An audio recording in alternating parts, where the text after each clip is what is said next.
अस्सलाम वालेकुम। वो इश्क जो ममनू ना रहा कि 53 बहुत ही स्पेशल किसके साथ आ चुकी हूँ। तो लेट्स स्टार्ट।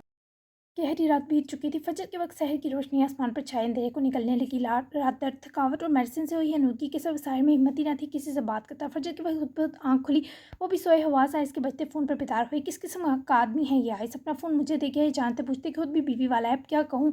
सर ने ईदा की आती काल पी के और उठ बैठा। अस्सलाम वालेकुम आइस, कहाँ हैं? जाते ही गायब हो गए। ईदा की फिक्र भरी आवाज़ पर साहिर को आखिर बेचैनी हुई। वालेकुम अस्सलाम। बहुत माजरत है, इसका फ़ोन मेरे पास रह गया है। दा भाभी साहिर की आवाज़ सुने वो पहले चौंकी, फिर मुस्कुरा दी। इट्स ओके भाई, आप और वो ठीक है ना? अल्लाह का शुक्र है आपको कुछ नहीं हुआ, वरना ईमान किसी से ना संभलती। ये तब ईमान की हालत सोचती फिर से उदास हुई। जी मैं ठीक हूँ, आयस आता होगा, फिर आप उससे बात कर लीजिएगा। अगेन माजरत, शर्मिंदगी हो रही है। साहिर की माजरत पर वो खुद बेचैन हुई। नहीं भाई शर्मिंदा ना हो, इट्स ओके, अल्लाह हाफिज़। इधर नरमी से काल बंद की तो साहिर ने गहरा सांस खींची, वापस से तकिए पर गिराया। टाइम देखा, फिर बिना कुछ सोचे ईमान का नंबर मिलाया। वॉइस कॉल ही की क्योंकि वो उसके सर के मामूली सही जख्म पर परेशान हो सकती थी। ईमान की इस वक्त पढ़ते पढ़ते आंख लगी थी। फ़ोन रिंग पर वो फौरी नींद टूटने पर जागी। वो कब तक उसके सीने पर बाजुओं में दबकी थी जैसे फौरी परे सरका कर रखती, बेकाबू होती। जमाई को रोके हाथ पर आकर फ़ोन उठाया तो आइस भैया की काल पर उठ बैठी, आंखों से नींद उड़ रही। भैया मत कहते ना, मैं साहिर हूँ। वो भैया ही कहने वाली थी। साहिर की आवाज़ तब ही दोनों पर खिलखिला दी। नो आप साहिर नहीं, आप ईमान के दिल की धड़कन है। मुझे कब से इंतजार था आपकी आवाज़ सुनने का। आप ठीक है? भैया मदद को पहुँच आए थे, कुछ बुरा नहीं हुआ, चोट तो नहीं लगी। एक सांस में वो कई सवाल की साहिर की सारी थकन उतार गई, बल्कि रश्क में मुब्तला कर गई।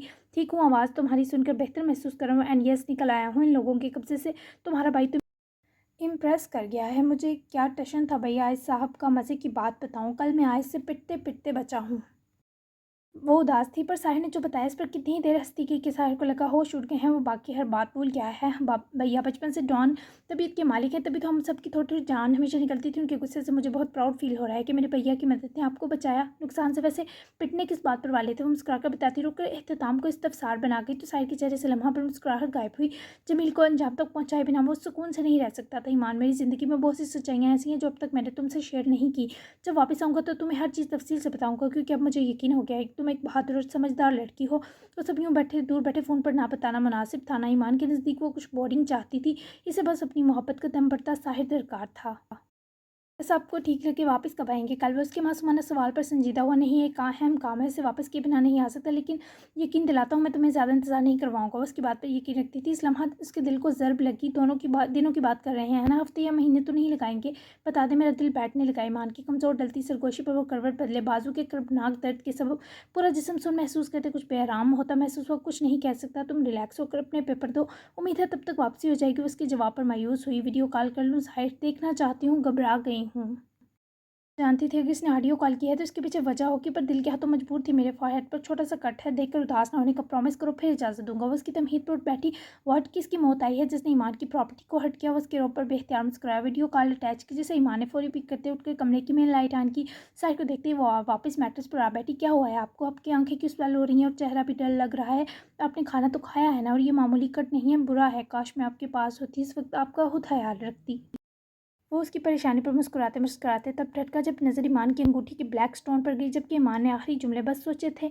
साहिर उठ बैठा। ईमान, वो उसके पुकारने पर उसकी तरफ फिक्र से देखने लगी। तुम्हारे पेपर्स कब हैं? साहिर के सवाल पर वो उलझी। 3-4 दिन हैं अभी। क्यों? ईमान ने उसकी संजीदगी से डरते बताया। एरोप्लेन से डर तो नहीं लगता? उसके सवाल पर डर की बहुत बस एक बार ही बैठी थी, पहली और आखिरी बार, जब मैं मम्मी पापा के साथ उम्र पर गई थी। रो रो कर दोनों की हंसती रोली थी मैंने आने जाने आते जाते। वो उसके डर पर वापस लेटे दिल फरेब मुस्कुराया। एक पायलट की बीवी कैसे बन गई फिर तुम? वो उसकी कमज़ोर पे से छिड़ गया तो मोहतरमा ने फौरी मुंह बनाया। मजाक उड़ा रहे हैं? वो उसको देखती बिगड़ी नहीं, प्यार कर रहा हूँ। साहिर की नरम चाहत से लबरेज नज़रों से वो फौरी हया से भर गई। मैं भी कर रही हूँ। वो उसके जुमले की दिलकशी करार से दुगनी कर गई। तुम आ सकती हो मेरे पास 1-2 दिन के लिए? एकदम ही साहिर के सवाल पर वो थम कर रह गई। क्या मैं वहाँ इतनी दूर? वो थोड़ी खौफजदा थी। मैं भी नहीं आ सकता, शायद लीगली मेरा आना पॉसिबल नहीं, पर तुम तो आ सकती हो। न जाने फिर कब मिल पाएंगे हम। करोगी मेरे लिए ये? ईमान से वो जान मांगता वो दे देती, पर जहाज़ में बैठना अभी से पसीने छूट रहे थे। साहिर, ये क्या मांग बैठे आप? उफ, जहाज़ का उफनाक सफ़र, और अगर आप तक पहुंचने से पहले सुरन तश्तरी ने मुझ मासूम की जान ले ली तो क्या मेरा नाम तारीख के सुनहरी और आग में सस्ती पुनो हीरांझा की तरह लिखा जाएगा? उसे हरगिज़ संजीदा रहने के काबिल ना छोड़ी थी। जबकि साहिर ने मुश्किल कह कहा रोका। मुस्कुराहट दबाता ईमान को बहुत प्यारा लगा। जी चाहा इसे फ़ोन से निकाल ले। तुम्हारा नाम साहिर के दिल पर लिखा है, क्या ये कम है? मोहब्बत में तो लोग बहुत कुछ करते हैं मानी, इम्तिहान है तुम्हारा। जिंदा सलामत मुझ तक पहुँचो, आ जाओ ना, आई मिस यू। उसके पहले जुमले रद्द कर भी देती, आखिरी पर वो जान ले गया। आपने और अना ने हम दोनों सहेलियों को पक्का फेल करने का मंसूबा बना लिया है। वो बंदर से नानों के घर लेकर गया है और आप ये चाहते हैं कि मान किसी काबिल ना रहे। फेल होगी ना तो मुझसे ज़्यादा आपकी नाक कटेगी। वो शिकवा करने के बीच जो मज़ेदार न्यूज़ सुना बैठी, इसने साहिर के मूड को बहाल कर दिया। आई प्रॉमिस मैं तुम्हें पढ़ने के बीच ये 2 दिन हरगिज़ तंग नहीं करूँगा। वैसे ये अनान और अशफा ठीक है आपस में, आई मीन अमन की फ़िज़ा कायम है, क्योंकि मैं जब मिलकर आया था तब तो सिचुएशन काफ़ी अफसरदा थी। साहिर को तो कुछ इल्म ना था हुआ क्या है। ईमान भी ये सब फ़ोन पर बता के उसका मूड बिगाड़ना नहीं चाहती थी। जी वो नाराज़ है और अनान इसे मनाने की जतन करने के चक्करों में ही नानों की तरफ गया है। आप पुष्पा की फ़िक्र मत करें, आप बस मुझे बताएं क्या मैं वाक़ई आ जाऊँ? Are you serious? उसके यकीन चाहने पर सर हिलाए मुस्कुराया। बहुत सीरियस सो काम टू मी। साहिर की आवाज़ जज़ब से बारी पड़ी तो हाँ ईमान की आंखें भीगी। ओके आपके लिए ये भी कबूल है। उसके मान जाने पर खिल उठा। मैं आयस को कहता हूँ तुम्हारी फ़्लाइट करवाने का डरने की ज़रूरत नहीं। फ़्लाइट के बीच जब ये सोचो कि मेरे पास आ रही हो तो डर नहीं लगेगा। आजमा लेना। वैसे रसान से हल बताता मुस्कुराया तो उसकी चालाकी पर आंखें चुन्नी की घूरी सब समझ आ रही है। मिस्टर क्लेवर इसका भी बदला लूँगी। आपको इस वक्त बुलाऊँगी जब आपके पास ना आने की कोई बहुत बड़ी मजबूरी होगी, क्योंकि मोहब्बत सिर्फ मैंने नहीं आपने भी की है। साहिर जिब्रान खान उसकी इन्हीं बातों से खौफ खाता था। इस लम्हे भी खा गया। मैं भी आकर दिखाऊंगा, जब चाहे आजमा लेना। वो बिना सोचे अहद बांध के ही जाने बिना कि उसकी ज़िंदगी फरजाम साहिर की गई खुफिया काल के सब जहन्नम से बदतर बनने वाली है। देखेंगे मिस्टर भी दावे मत करें। वो चहकर अदा से जताती बोली, डरना बताओ कितना मिस किया मुझे। उसकी चमकती सुनहरी आंखें देखकर अपनी तारीकी किसी भी लम्हे भूल सकता था। बहुत ज़्यादा बेहद। हमारी शादी के खूबसूरत तरीन आगाज़ के स्पेशल दिन स्पाइल हो गए साहिर, जो कभी नहीं आएंगे वापस। उसकी आवाज़ में रची तकलीफ पर खुद भी स्पाट हुआ। मैं इन्हें कहीं जाने नहीं दूंगा। हर दिन हमेशा खूबसूरत और स्पेशल रहेगा अगर हम साथ हुए। डोंट वरी माई गर्ल, मैं हूं ना तुम्हारे साथ। उसकी आंखों का यकीन देखकर बहल गई। आपको पता है मैंने यही सोचा कि काश आपके पास होती, आपका ख्याल रखती और आपने मेरी ख्वाहिश जान ली। 7 समंदर पार करने पड़ते तभी सर की बल चलकर आप तक पहुंच जाती है। I swear. वो खुद ही अपने दिल में तभी बात कह बैठी और मुस्कुराया। आई नो तुम्हारी सुपर पावर रिंग ने बताया मुझे। उसकी बात पे बेहतर रिंग को देखते भी की आंखों से हंसी। ये तो इसने साहिर के जाते ही बदल ली थी। अब समझ आई इसकी पावर। वो दिल से मुस्कुराई तो वो भी मसरूर है। थोड़ी पागल हो तभी देर से समझती हूँ। दिल से लगाए लोग हों या चीज़ें ईमान बहुत आजमाते हैं। याद रखना मैं भी आजमाइश बन सकता हूँ, लेकिन मेरी मोहब्बत तो मैं यूँ ही सुपर वुमन बनाए रखे ही चाहता हूँ। मैं उसकी तमाम बातें ध्यान से सुनने के बाद दुश्वार से सांस खींची, स्क्रीन को चुमती पीछे को हटी। मुश्किल मुश्किल बातें मत करें, अभी नाजुक वक्त चल रहा है मुझ मस्कीन का। किताबों की मुश्किल समझ लूँ वही बहुत है। इन पेपर से जान छूटे तो मैं देख बांटूँगी। जब भी पेपर्स आते हैं मेरे दिमाग में एक ही चीज़ घूमती है कि काश अनपढ़ ही रह लेती। इस कदर नालायकी का सबूत दिया वो खुद को हंसी। तो साहिर को भी मुस्कुराहट पर बंद ना बांध सका। बुरी बात उससे मुस्कुराता गुरा तो ईमान ने भी बतीसी दिखाई। मजाक कर रही हूँ ना। अच्छा सुने, आई लव यू। फौरी संजीदा हुए इस जान से प्यारे शख्स को आंखों का हिसार बख्शते कह दिया, क्यों है मोहब्बत तुम्हें मुझसे? आज कुछ मुनफरद चाहता था वो तो थी ही बेमिसाल सी इसकी तकवीर ईमान। मैं क्यों ना मोहब्बत करूँ आपसे कि आपका ख्याल तक दुनिया जहाँ की नरमियाँ चुरा कर मेरे दिल में उतार देता है। उसके चेहरे में छलक आते गुलाल पर फिदा हुआ। फिर ये जवाब तो साहिर को भी जज्बाती कर गया। मुझे आपकी मोहब्बत में मुब्तला रहने का नशा है, आदत हो गई है। और भी बताऊँ? वो इसे लाजवाब दे के अपने सितम कम करने का सोच बैठी। नहीं मेरे पास आकर कहना ताकि मैं भी जवाब के काबिल हो सकूँ। And yes I love you too. Bye. मज़ीद वो उससे बात ना कर सका पर ईमान को उसका जवाब दे दिया, जिससे इस लड़की की पूरी कायनात रोशन हो गई। साहिर उसके बाद फ्रेश हुआ और कमरे से निकलने से पहले वहाँ पड़ी नोटबुक और पेन उठाकर आइस के नाम एक पैगाम लिखा और कुछ सोचता हुआ होटल के रूम से निकल गया। खूबसूरत सर सी सुबह का एहसास पाए उनकी के सब चटखते हिसाब पर अशबा जागी तो मुलायम सी रोशनी कमरे की खिड़कियों के अंदर झांक रही थी। सिल्की आसमानी पर्दे कुछ ढल के जबकि कुछ सिर परे सिरके थे। कमरे में अनान नहीं था। तभी वो मुस्कुराती और बैठी चिड़ियों के चहचहाने के साथ चश्मे की मधुर आवाज़ धीमी धीमी सुनाई देकर मसरूर कर रही थी। जब तक वो उठकर ताज़ा दम हुए कमरे से बाहर आई, फातिमा साहिबा ने मज़ेदार से देसी विलायती दोनों किस्म का नाश्ता तैयार कर लिया था। जबकि हादिर साहब शॉप पर थे और नानों के साथ सुबह की वॉक करने निकला था। उठ गई मेरी बेटी, चलो बताओ नाश्ते में क्या खाती हो? फातिमा साहिबा ने उसके तरोताज़ा चेहरे को तकते मोहब्बत से पूछा। आपने जो भी बनाया खुशी खुशी खा लूँगी। अगर कुछ मदद चाहिए तो बताएं, मैं करती हूँ। ज़्यादा कुछ तो नहीं, पर चाय बहुत मज़े की बनाती हूँ। अशफा को हैरानगी थी वो कैसे इतना सब एक साथ बना लेती हैं, और वो फौरी से चाय की इजाज़त दिए उसके लिए जगह बना गई। तो फिर आ जाओ, हम भी तो देखें चाय की लज़्ज़त कितनी शदीद है। तुम चाय बनाओ, मैं थोड़ा ड्राई फ्रूट्स ओट्स भी बना लेती हूँ। हैदर और शुजा बाई का नाश्ता वही होता है। अशमा ने मुस्कुराकर सर हिलाया और खुशी खुशी चाय बनाने लग गई। वहीं अनान और शुजा कुछ पास ही पहाड़ों की दामन में बने खुले मैदान में बादलों के बारी मरगोलों से अटे आसमान तले वाक कर रहे थे। अनान ने हर चीज़ तफसीलन इन्हें बताती, अपनी गलतियों से लेकर नदामत तक की सारी कहानी सुना दी। तभी वो पिछले 5 मिनट से मुसलसल चुप थे। आपकी चुप डरा रही है नानो। चलते चलते जब सब्र का पैमाना लबरेज हुआ तो वो पलट कर उनके रूबरू रुका। तुझे तेरे अपने करतूत तो डरा नहीं सके, मुझ मस्कीन की चुप क्या खौफज़दा करेगी? तुझे ये करते ज़रा शर्म नहीं आई है नान? अभी दिन कितने हुए थे ईमान और साहिर की शादी को? खुदा ना ख्वास्ता अगर वो वाक़ई मर जाता तो किस किस का मुजरिम बन जाता। कभी सोचा है पागला, मेरी रोहा तो एक बार फिर जीते जी मर जाती। सच पूछ तो अशफा के लायक नहीं है तू। मेरे रोंगटे खड़े हो गए हैं तेरी बकवास सुनकर। वो इनसे ऐसे ही शदीद रद्द-ए-अमल की उम्मीद रखता था। तो मतलब आप मेरी सिफारिश नहीं करेंगे। वो उसकी ढिठाई पर गज़बनाक हुए। काश तुझे एक बार अच्छे से फैंटी लगाई होती तो तेरा दिमाग की तरह ना फिरता। कैसा बेरहम है तू, दिल नहीं कामता तेरा। मैं तुझ जैसे कि इस मासूमनी से सिफारिश करते चंगा लगूंगा। वो गुस्से और दुख से लबरेज होते बोले तो लम्हा बड़ा नान भी लाजवाब हुआ। यानी इसे यहाँ लाने का कोई फ़ायदा नहीं होगा, आप मेरी मदद नहीं करेंगे। मेरे इर्द-गिर्द आपको तारीकी कबूल है नानो। वो अब भी उनको खुद गर्ज़ लगा।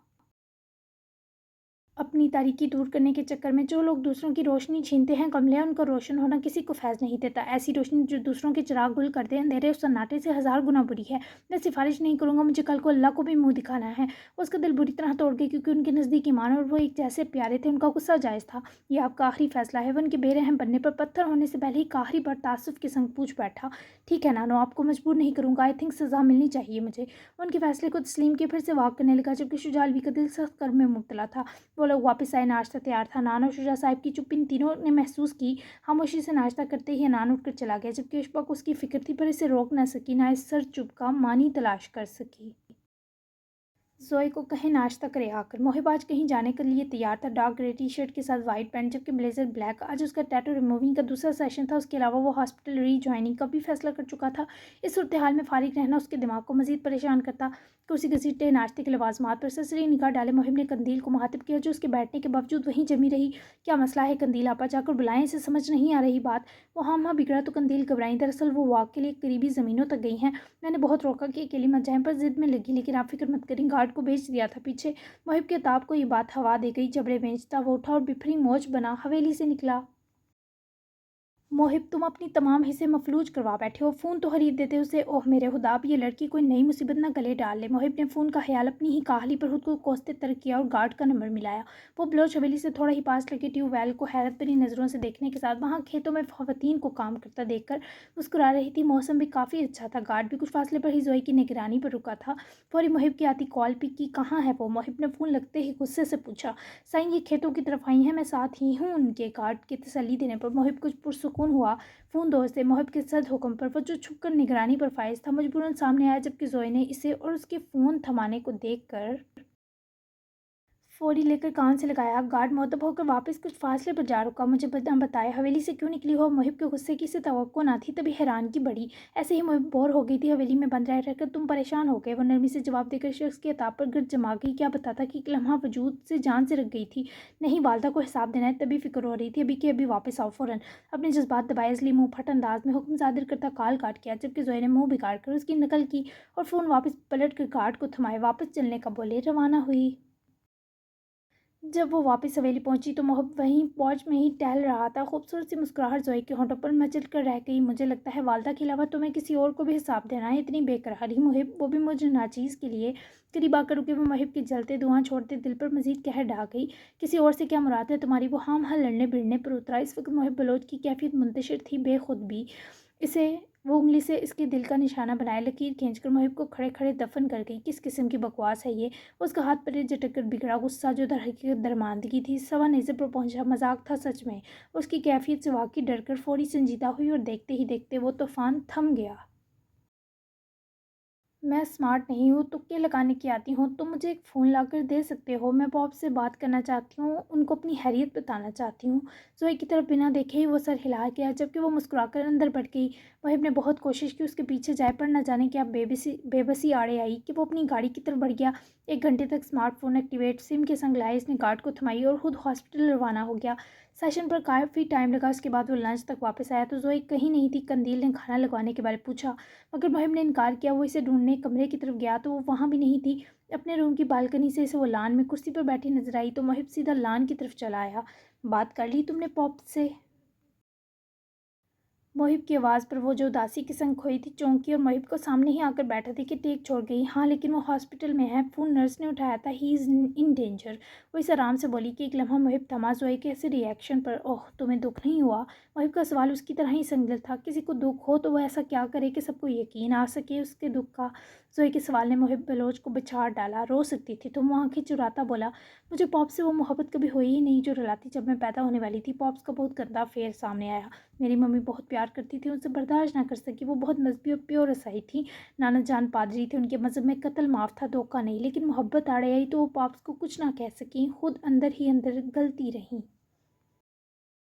मैं सिर्फ 7 माह की थी जब मम्मी की हार्ट अटैक से मौत हो गई, और उनकी मौत पर दादी जान ने मुझे बताया वो एक आंसू तक न रोए बल्कि आज़ाद हो गए। वही सब बताती हुई किसी दुख की गहरी वादी में खोई थी। मुहिब के दिल को धक्का लगा। दादी जान को मेरे पॉप्स ने बहुत तंग किया, वो उन्हें बहुत रुलाते थे। मम्मी की मौत के बाद दादी जान ने मुझे पाला। वो मेरी परवरिश तो करती रही, तरबियत न कर सकी, सीधी सादी सी थी। वक्त गुजरता गया लेकिन पॉप्स की हरकतें न सुधरी। फिर से एक अफेयर सामने आया। वर्दा नामी कोई औरत थी। तब मम्मी के बिहाव पर मैं पॉप्स से बहुत लड़ी, घर छोड़कर चली गई। पॉप्स को फिर भी कुछ ना हुआ, उनके पास उनका वारिस जो आ गया था। दादी जान की जान मुझ में थी, मुझे वो फिर भी पॉप्स का फरमाबरदार रहने का कहती। तो बहुत बार मुझे हॉस्टल मनाने आई, मैं उनकी वजह से आ गई, पर पॉप्स ने एक नया बम फोड़ा। वर्दा यानी अपने बेटे की माँ से शादी का फैसला। मैं और दादो घुटने लगे अंदर ही अंदर, और फिर दादो ने मेरी तकलीफ से तंग आकर इस वर्दा का कत्ल कर दिया। पॉप्स पागलों की तरह वर्दा की मौत का सबब तलाश करते रहे, लेकिन दादो ने मुझे कसम दी मुंह ना खोलने की। सालों मजीद गुजर गए, लेकिन दादो इस गुनाह के बाद दिल की मरीज़ बन गई। मैं कुछ साल तक बहुत कमज़ोर और बुज़दिल सी ज़ोइफ़ा जान थी। वो मर गई तो मुझ पर मेरे संगदिल पॉप्स का रंग चढ़ने लगा। मैंने हर वो काम किया जिससे वो तकलीफ़ महसूस करें। मुहिब, उन्होंने मुझे अनाज से निकाह करने पर बहुत रोका, एड़ी चोटी का जोर लगाया, लेकिन कुछ उसकी की तज़लील और कुछ पॉप्स से मम्मी की मौत का इंतकाम वजह था कि मैं कुछ और ही बन गई, वहशी। अब पॉप्स की जान खतरे में है, लेकिन मुझे कोई दुख नहीं है। कहीं ना कहीं वो मुझसे मेरी मम्मी और दादी जान छीनने की वजह है। ये सब वो जानती होगी, मुहिब के तो वहम गुमान में भी ना था। लेकिन जौहर ने तो हमें बताया था तुम और तुम्हारी मम्मी फरजाम की असलियत नहीं जानते, ना फरजाम की माँ। मुहिब उठकर उसके पास बैठा तो शद्दर निगाहों से मुहिब को घूरी। तुम जौहन से इतने फ्री थे, वो तो पॉप्स का चमचा था पूरा। वो अफकी से बड़बड़ाई, नहीं वो हान का मोहसिन था, मर गया। जान बचाई थी शख्स की जिसने तुम्हें रेस्क्यू किया था, फिर जान पहचान भी हो गई तो इसने हान को बहुत से राज बताए। मुहिब की तफसीर पर जोए मजीद उसकी तरफ रुख किए बैठी। जौहन की मौत पर दुख हुआ, सो सैड। तो इस आदमी का नाम हान है जिसने मेरी मदद की। साहिर। वो फौरी बाम की। लम्हा मुहिब लम्हा भर कुव्वत गोयाई से महरूम हुआ, फिर सर हिला दिया। जब बनाने उसकी पिक्चर दी तभी मुझे शक था ये आदमी कहीं देखा है। जब इसने मेरी मदद करके मुझे बचाया तब अंधेरा था, उसके चेहरे की एक झलक देखी थी। तुम हान को शुक्रिया कहना, मेरा अगर वो दोस्त है, तुम्हारा ईमान बहुत लकी है, वो अच्छी भी है, अपनों के लिए लड़ने मरने वाली। मैंने तो इस तक को नुकसान पहुंचाने का सोचा था, कितनी बुरी हो गई थी मैं। अल्लाह उसको उसके साहिर हान के साथ खुश रखे। अपनी गलतियां तस्लीम करना बहुत हौसले का काम था। इस लम्हा मुहिब को बहुत से बहादुर लगी। यानी तुम रोनी के बारे में सब जानती हो, कभी मिली नहीं इससे, जो भी है वो बच्चा मासूम है। मुहिब के नर्म से सवाल पर वो धीमा से मुस्कुराई। वो बहुत प्यारा है, मेरा लूडो गेम सीक्रेट पार्टनर भी। मैं इससे मिलती थी, पाप्स को नहीं पता, जॉन जानता था, बस वही मेरी मदद करता था। मरने से पहले दादी जान ने मुझसे वादा लिया था कि मैं रोनी का ख्याल रखूंगी और पॉप्स की शर से बचाऊंगी। रोनी इस पूरी दुनिया में सिर्फ मुझसे प्यार करता है, और तुम्हें पता है हम फेसबुक पर फेक आईडी से बात भी करते थे। वो मुझे मिस कर रहा होगा कि विच सिस्टर पता नहीं किधर गायब है। वो खुद को जिस नाम से पुकारी मुहिब हंस दिया, लेकिन फिर रज़ोई की वापस जाने की हसरत दिल में वीरानगी भर गई। वापस जाना चाहती हो? कुछ देर बाद वो उसके चेहरे पर नजरें जमाए, आंखों में पनपती हसरत खोजता बोला, और वो ज़िंदगी में पहली बार हाँ और ना दोनों के हक में थी। आंखें इनकार कर रही थी तो जहन एक बेटी बहन होने के नाते वापसी पर रुखसा रहा था, पर दिल दिल तो मुहिब बोलोज पर रुक गया था। जाना नहीं चाहती क्योंकि वह यहाँ की खामोशी में भी सुकून गुला है, और वहाँ की खामोशी काटती है। यहाँ का शोर भी अच्छा लगता है, जैसे मुझ पर चीखता हुआ मुहिब बलोच। दिल हराशी से मुस्कुराई, और वहाँ का शोर टॉर्चर है, जैसे मेरे दिल की चीखो पुकार। वो उसके सामने बैठी इस पर जुल्म डालती जा रही थी, और वह सब्र और हिम्मत का पैकर बना सुन रहा था इसे, जैसे कोई किसी को आखिरी बार सुनता है। समात में उतारने की हद तक तवज्जो से।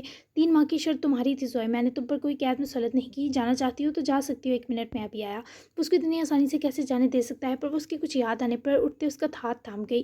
कहाँ जा रहे हो? वो बेकरार हुई। आता हूँ। महबे ने नरमी से हाथ छुड़वाया, फौरी हवेली की तरफ बढ़ा। कुछ देर बाद वो वापस आया तो उसके हाथ में जोए का पासपोर्ट था, जिसे देखकर जोए की आंखें धुंधला गई। ओह, मोहिब बलोच साहब ने पहले ही मुझे चलता करने का प्लान बना रखा है। वो उसके मासूमाना तंज पर वापस उसके साथ बैठा। ऐसा ही समझ लो, लेकिन यहाँ के दरवाजे तुम्हारे लिए हमेशा खुले रहेंगे, तुम्हें जाना चाहिए। वो उसकी सिम पासपोर्ट बढ़ाए बोला तो जोए ने अफसुदा से मुस्कुराहट दी, इससे पासपोर्ट लिया। मुहिब के कुछ और ही कहती आंखों में झांकी।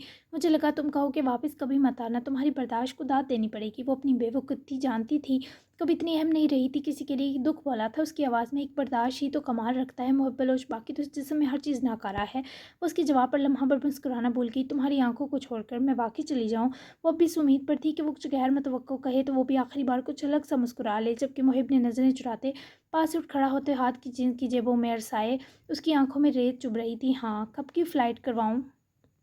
वो पत्थर अंदर ही अंदर मिस्मार हो रहा था। पहला बिछड़ना मुश्किल था, ये तो क़यामत ही साबित हो रहा था। कल की 3 माह से ही निकाह के बाद तुम्हारे साथ 3 दिन रही थी यहाँ, कम से कम ये सोचने में बहुत अच्छा लगेगा।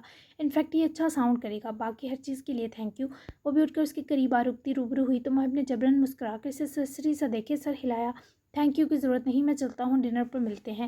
मोहिब बलोच को यहाँ सांस लेने में मुश्किल हो रही थी, तभी वो गुफ्तगू को ख़त्म करता पलटने लगा तो ज़ोया ने फ़ौरन इससे गले लगकर रोका। शायद वो खुद पर इस लम्हा इख्तियार खो बैठी थी। मोहिब से सांस लेना बिल्कुल मुहाल करती वो देर तक उसके एहसानों पर आंखें नम करती रही और फिर खुद ही दूर हो गई। मोहिब को देखकर हिज़न ज़दा मुस्कुराई। आई एम सॉरी, ये दूसरे तरीके वाला थैंक यू था, दरगुजर करना। तुम बहुत अच्छे हो मोहिब, दोबारा मोहब्बत ज़रूर करना, तुम्हारा दिल बुझने का मुस्तहिक नहीं है। वो उसके मशवरे पर सुलगा, जबकि जबरन सर हिलाए। वहाँ से जैसे गया वो सबका आखिर दर्जा था जिसे मोहिब बलोच के हिसाबों ने अबूर किया। वो इसे उजड़ होने तक देखती रही, फिर मुड़कर टेबल की सतह पर रखे पासपोर्ट को झुक कर उठाए मुस्कुराई। उसकी मुस्कुराहट में उसके टूटे दिल की तड़प उतर आई थी। अगर तुम मुझे मजाक में भी रोकते तो मैं सारी उम्र के लिए रुक जाती, पर मुझ जैसी को कोई क्यों रोकेगा। मैं ये तो नहीं जानती मुझे इतनी तकलीफ़ क्यों हो रही है, लेकिन मैं इतना ज़रूर जानती हूँ मैं तुम्हें बहुत मिस करने वाली हूँ। तुम्हें ज़ोए कभी नहीं बुलाएगी, शायद मरकर भी नहीं। फाइनली तुम मुझसे आज़ाद हुए, हैप्पी फॉर यू। चंद दिनों में ही वो इश्क के इस दर्जे पर पहुँच गया था जब उसकी मोहब्बत को उसकी तड़प सिर्फ बताई नहीं गई, समझाई भी जा चुकी थी। एक तरफ़ा मोहब्बत को इस किस्मत संवारने वाले ने दो तरफ़ा कर दिया था। पर हाय ये डरे हुए दिल। जारी है, कैसी लगी स्पेशल और मैजिकल की ज़रूर बताइएगा। नावल बहुत जल्द एंड होने वाला है। जिनको लग रहा है नावल हाँ घसीट रही हूँ वो खुश हो जाएं। मतलब ये दुनिया किसी हाल में खुश नहीं। मैं तो नावल को हर मुमकिन समेटने की कोशिश में हूँ। हर फेवरेट सीन फेवरेट डायलॉग बताना ज़रूर सब, और चैनल सब्सक्राइब करना भी मत भूलिएगा। तो मिलते हैं 54 एपिसोड में। तो ज़्यादा से ज़्यादा ये होंगी 68 या 70 तक होंगी एपिसोड्स, क्योंकि अब बिल्कुल मैं सब कुछ समेटने वाली हूँ। तो आपने घबराना नहीं है और नावल कहीं भी बोर नहीं होगा, बेफिक्र रहें। बस सब कुछ अब शॉर्टली जो है वो मैं समेट दूँगी, ठीक है ना। तो फिर हम नया नावल स्टार्ट करेंगे और जिसकी आपको सबको पहले ही इंतज़ार है, अमान परवरदा, ठीक है ना। तो आपने परेशानी हो ना, इसको बस मैं समेटने वाली हूँ। तो मिलते हैं फिर नेक्स्ट एपिसोड में, तब तक के लिए अल्लाह हाफिज़।